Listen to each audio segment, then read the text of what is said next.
Hello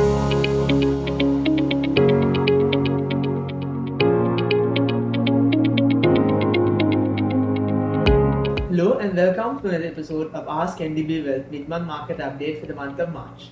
My name is Vihanga Jayasinghe and I'm here with Kavin Abesekara who will take you through GDP growth.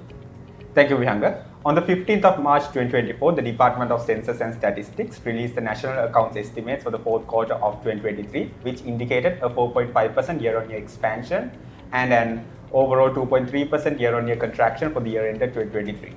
All the three major components of GDP expanded in year-on-year terms, where agriculture, industry and services grew by 0.6%, 7.9% and 2.8% respectively during the quarter. Despite the gains in the fourth quarter of 2023, both industry and services contracted by negative 9.2% and negative 0.2% during the year ended 2023.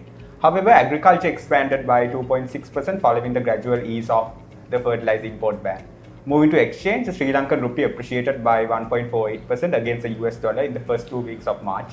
The strong worker remittances and the recovery of earnings from tourism added support to the rupee. Despite the central bank engaging in net purchases of foreign exchange, the rupee showed strengthening signs following the influx of dollars into the market.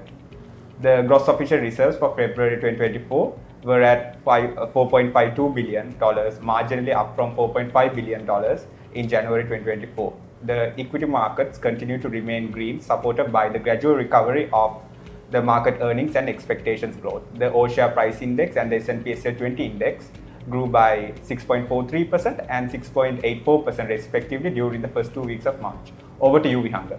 Thank you, Kavin.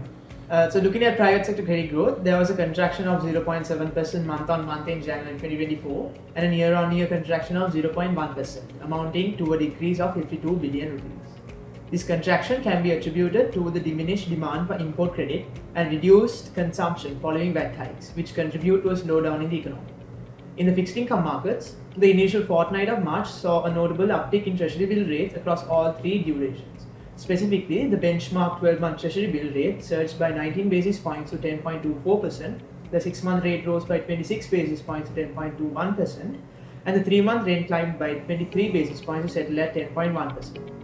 Additionally, the central bank held a bond auction during the week, offering a substantial total of 275 billion in 3, 5 and 8-year bonds. The auction generated significant interest, with bids nearly doubling the total amount offered, reaching close to 530 billion rupees.